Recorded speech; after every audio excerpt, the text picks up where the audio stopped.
नमस्कार, सुप्रभात, स्वागत अभिनंदन आप सभी का सब रंग कार्यक्रम में। मित्रों, आज चलिए बात करते हैं सीखने की। जीवन वास्तव में हमें बहुत कुछ सिखाता है। जीवन ही शिक्षक है और हर दिन हमें कुछ ना कुछ सिखा करके जाता है। हम अपने पास एक डायरी ज़रूर रखा करें और रोज़ ये नोट किया करें कि आज के दिन मैंने क्या सीखा, जीवन ने मुझे क्या सिखाया, लोगों ने मुझे क्या सिखाया, परिस्थितियों ने मुझे क्या सिखाया और उससे सीख करके क्या शिक्षा लेकर के मैं आगे बढ़ूं। क्योंकि ये बहुत ज़रूरी हो जाता है कि जब हम कुछ सीखते हैं तो वो हमारी उन्नति का ही एक आधार बन जाता है, हमारी अनुभव का एक हिस्सा बन जाता है। इसीलिए मित्रों, अपने कपाट खुले रखते हुए हम रोज़ ही कुछ ना कुछ सीखते चलें। कहा जाता है लाइफ लॉन्ग लर्निंग, जीवन पर्यंत आप सीखते चलें। जो सीखता रहता है वो सतत आगे बढ़ता रहता है और जो ये सोच लेता है कि नहीं मैंने सब कुछ जान लिया, समझ लिया, उसकी उन्नति रुक जाती है। इसीलिए मित्रों, सीखना जीवन पर्यंत जारी रखें। यही उन्नति का आधार है, यही ताजगी का आधार है, यही ऊर्जा का आधार है। नमस्कार। इंसान का वजन कई बार तौलने से नहीं लेकिन बोलने से पता चलता है। हमारे शब्दों में वजन है। जब हम बोलते हैं उसका भावार्थ, उसके शब्द, हर बात में अपना अपना भावार्थ होता है। इसीलिए कहा गया है कि जब भी बोलें सोच समझकर तौल कर बोलें। ईर्ष्या, द्वेष, कटाक्ष और गुस्से में बोले हुए शब्द व्यक्ति को गिरा देते हैं। तो आइए आज से सोच समझकर और तौल कर बोलें। ओम शांति। आप यदि थोड़ा वीडियो देखें, डॉक्यूमेंट्रीज़ देखें कि कैसे जो हवाई जहाज़ है उसका जो आविष्कार होना प्रारंभ हुआ, लोगों ने हवा में उड़ने के लिए जो प्रयास प्रारंभ किया, उसमें कितनी गलतियां हुई, कितनी असफलताएं हुई। कई बार वो जल गया, कई बार वो टूट फूट गया, कई बार जो उसको उड़ाने वाले थे उन्हें गंभीर चोटें भी आईं। लेकिन हर गलती से व्यक्ति सीखता गया और उसके पश्चात आज देखें हम हवा में कैसे उड़ रहे हैं और आज वो हमारे जीवन का कितना अभिन्न सा अंग बन गया है। यदि गलती करने से व्यक्ति डरता तो क्या आज हम हवा में उड़ पाते? मैं केवल एक उदाहरण दे रहा हूँ, ऐसे हर क्षेत्र में उदाहरण हैं जहाँ गलतियाँ करके ही व्यक्ति सीखा है, आगे बढ़ा है। इसीलिए गलतियों से हमें डरना नहीं है, बल्कि उससे भी सीख करके जीवन में आगे बढ़ना है। ओम शांति। पेट से रिलेटेड जितने भी प्रॉब्लम्स हैं आजकल बहुत कॉमन हो गए हैं। छोटे बच्चे से लेकर के बड़ी उम्र के बुजुर्ग तक सबको पेट से रिलेटेड ही समस्याएं हैं। तो हम ऐसा क्या करें कि हमारा पेट जो है, हमारी जो डाइजेस्टिव जूसेस है एकदम परफेक्ट अपना काम करे और हम जो भी खा रहे हैं उसे अच्छी तरह से डाइजेस्ट करें। तो कुछ ऐसे टिप्स मैं आपके साथ शेयर करना चाहती हूँ जो बच्चे, मिडिल एज वाले, यंगस्टर्स, बुजुर्ग, हर कोई इसको फॉलो कर सकता है। तो इसके लिए हमें करना क्या है, आपको एक प्लेट याद रखिए कि कांच की होनी चाहिए, क्योंकि कोई और अगर आप मेटल यूज करते हैं तो रिएक्शन होने के चांसेस होते हैं। तो एक कांच की प्लेट लीजिए, उसमें 3 से 4 चम्मच अजवाइन डालिए, अजवाइन को फैला के रखिए और इसमें हमें क्या करना है कि एक फुल नींबू, आपको नींबू का रस निचोड़ना है। निचोड़ कर एक कपड़े से आप ढक दीजिए। तो इस तरह से आप कहीं धूप में या कोई अच्छी जगह पे, सेफ जगह पे रखें, क्योंकि हमें 7 दिन इस प्लेट को ऐसे ही रखना है और हर दिन आपको उसमें नींबू निचोड़ना है। तो अगर आप एक दिन भूल जाते हैं तो कोई प्रॉब्लम नहीं है, आप एक दिन के बाद भी नींबू निचोड़ सकते हैं। तो समझ लीजिए कि ये प्लेट में अजवाइन 8 से 10 दिन तक है और आपने कम से कम 7 बार इसमें नींबू निचोड़ा है। फिर लास्ट में जब सूख जाएगा अच्छी तरह से अजवाइन, तो उसमें आप सेंधा नमक ऐड कर दीजिए। अगर आपने 4 चम्मच अजवाइन लिया है तो 4 चम्मच सेंधा नमक, लेकिन किसी को अगर हाई बीपी की समस्या है तो आप 1 चम्मच ही उसमें सेंधा नमक मिलाएं और अच्छी तरह से मिक्स करके एक ग्लास की बॉटल एयर टाइट कंटेनर में आप इसे स्टोर कर लें। तो छोटे बच्चे जो है, यानी कि बहुत छोटे 4 या 5 साल की उम्र से लेकर के 12 साल की उम्र तक जो बच्चे हैं, उनको आप आधा चम्मच ये दे सकते हैं। और उसके बाद के जो है मतलब 13 से और जो बड़े बुजुर्ग हैं, उनको आप 2 चम्मच या 3 चम्मच भी दे सकते हैं। अगर इसको खाने में दिक्कत होती है तो इसका पाउडर भी बना के आप रख सकते हैं। तो ये नुस्खा अगर आप आजमाएंगे तो घर में सभी के जो डाइजेस्टिव सिस्टम है ना, एकदम परफेक्ट रहेगी। तो कभी भी वेट गेन की शिकायत नहीं करेंगे, इनडाइजेशन की शिकायत नहीं करेंगे और कॉन्स्टिपेशन की शिकायत नहीं करेंगे। Thank you. ओम शांति। वास्तव में ज्ञान और योग जीवन जीने की कला है। ये हमें संघर्षों में स्थिर रहना सिखाता है, ये हमें प्रकाशित करता है। और जो हमें अंतर से प्रकाशित करने वाली सुंदर चीज़ है, क्यों ना उसे हम आज ही सीख लें। 60 साल की उम्र तक का इंतज़ार क्यों करें। और यही कारण है कि योग एक जीवन दर्शन हम प्रतिदिन आपके लिए लेकर के आ रहे हैं, क्योंकि योग हमें निखारने वाला है। योग वो सुंदर कला है, योग वो सुंदर निधि है जिसे एक बार सीख लेने के पश्चात व्यक्ति ताउम्र निखरता ही चला जाता है। तो आइए आज देखें इस सेगमेंट में हमारे लिए क्या खास है। ओम शांति।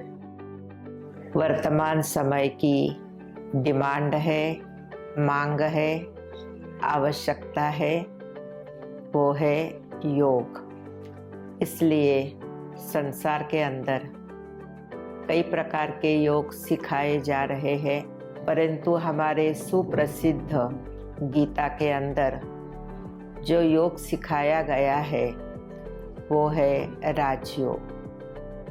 राजयोग राजाओं का राजा बनाने वाला योग है। राजयोग सर्व जीवन के प्रति जो रहस्य है वो खोलने वाला योग है। राजयोग व्यक्ति को श्रेष्ठ परिवर्तन की ओर ले जाने वाला योग है। राजयोग सर्व प्रकार से लाभ देने वाला योग है, जैसे कि मन की शांति, बुद्धि की स्थिरता, संस्कारों में सात्विकता और अच्छा स्वस्थ रहे। साथ ही साथ जो हमारे आपसी संबंध है वो संबंध भी मधुर रहे।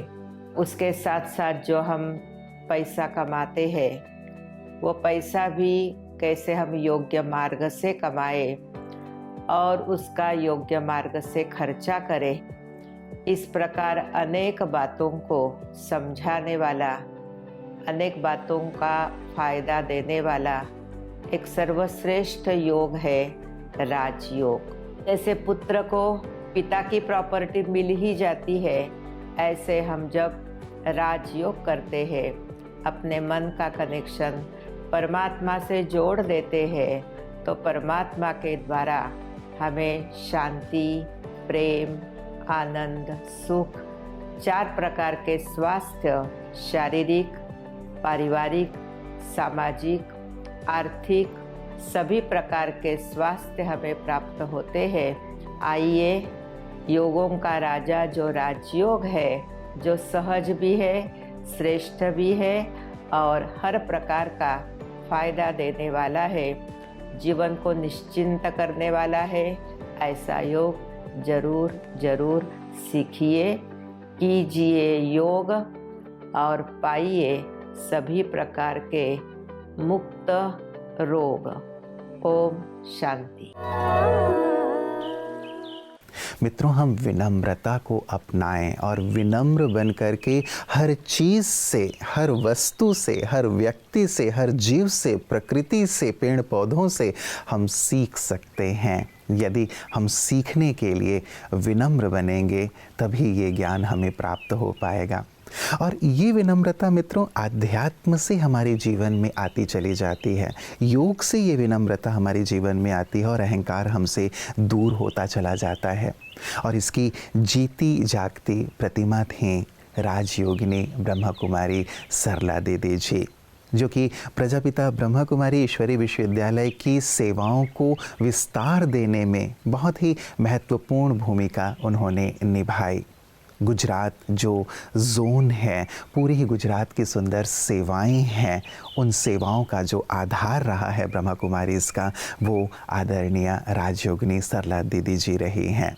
तो आइए महकती यादों में हम आज सरला दीदी जी को देखते हैं, उनके जीवन से प्रेरित होते हैं और उनके अमूल्य गुणों को भी अपने जीवन में धारण करने का संकल्प लेते हैं। राजयोगिनी आदरणीय सरला दीदी जी वात्सल्य, त्याग, तपस्या, सेवा और मर्यादा की प्रतिमूर्ति थी। आपका लौकिक जन्म एक धार्मिक परिवार में 8 मार्च 1940 को गुजरात के कच्छ जिले के जखौ गांव में हुआ था। बचपन से ही भगवान की खोज और अध्यात्म में आपकी विशेष रुचि रही। आपने 1954 में मुंबई माटुंगा में अपनी नानी माँ के द्वारा ईश्वरीय ज्ञान को प्राप्त किया। 1968 में संस्था के संस्थापक पिता श्री ब्रह्मा बाबा एवं मातेश्वरी जगदम्बा सरस्वती की अलौकिक पालना में पलकर उनसे विशेष प्रेरणा लेकर गुजरात में समर्पित रूप से आप सेवाएं प्रदान कर रही थी। गुजरात में ब्रह्मा कुमारी संस्था का अद्भुत विकास करने एवं संस्था में नवीनतम सेवाओं की शुरुआत करने में सरला दीदी जी ने अपना तन, मन, धन, समय, श्वास, संकल्प, सर्वस्व सफल कर समग्र देश और विदेश में ईश्वरीय सेवाओं की महक फैलाई। सरला दीदी जी के दृढ़ निश्चय और अथक पुरुषार्थ से समग्र गुजरात में 520 से भी अधिक सेवा केंद्र एवं 5000 से भी ज्यादा गीता पाठशालाओं की स्थापना हुई, जिसके माध्यम से जन जन को ईश्वरीय आध्यात्मिक ज्ञान और राजयोग की शिक्षा प्रदान की जा रही। सरल, सौम्य एवं सहनशीलता के प्रतीक सरला दीदी जी की कर्तव्य निष्ठा को ध्यान में रखते हुए संस्था ने आपको मैनेजमेंट कमेटी का सदस्य बनाया। सेवाएं देते सैकड़ों लोगों को ईश्वरीय ज्ञान की राह दिखाने का पुण्य कार्य किया। गुजरात फुलवारी का यह बहुत खूबसूरत फूल हम सबसे विदा लेकर अपनी भीनी भीनी खुशबू कहीं और फैलाने के लिए इस भौतिक जगत से विदा ले ली। समस्त ईश्वरीय परिवार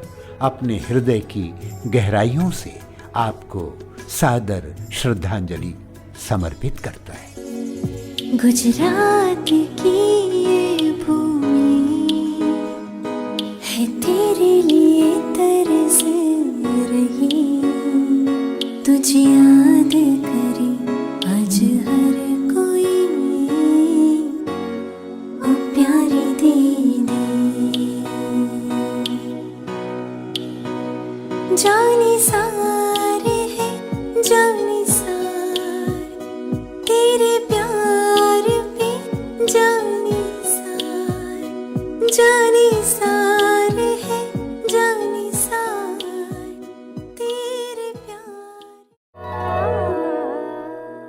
तो मित्रों, लाइफ लॉन्ग लर्निंग, ये बात आज विशेष अंडरलाइन कर लें कि जब तक हम जीवित हैं तब तक नई नई सुंदर सुंदर बातें सीखते चलें और अपना आंतरिक और बाह्य व्यक्तित्व जो है उसे विकसित करते रहें। यही तो हमारी संपूर्णता को लाने वाला है और यही वास्तव में जीवन में एक सरसता को बनाए रखने वाला है, आनंद को बनाए रखने वाला है, ऊर्जा को बनाए रखने वाला है। तो आए जीवन पर्यंत सीखने के सुंदर संकल्प के साथ मुझे दीजिए इजाज़त।